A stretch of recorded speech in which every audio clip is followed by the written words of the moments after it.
Kailan kayo magpapatupad nitong probisyon ng batas tungkol doon sa panguhuli na sa mga nagmamaneho ng motorsiklo na wala pang readable number plate o kaya po yung mga nakalagay na mga plate number po ay kung ano-ano lang?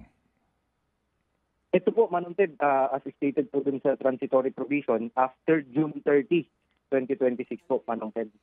Okay? So after June 30 next year pa, and then yan po sinasabi na dapat wala na kayong backlog. Tama po, Manong Ted. Wala pa nakalagay dito na kapag ang LTO hindi makakomply, kukulong kayo? Hindi, joke lang po. Wala po, Manong Ted. Natawa siya. Na kayo naman na magmumulta. Hmm.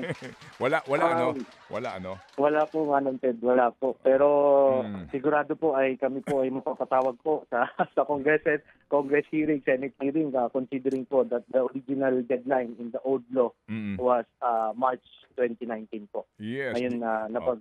na-adjust naman po ito. Oo. There was a debate po dito whether they will implement December 31, 2025.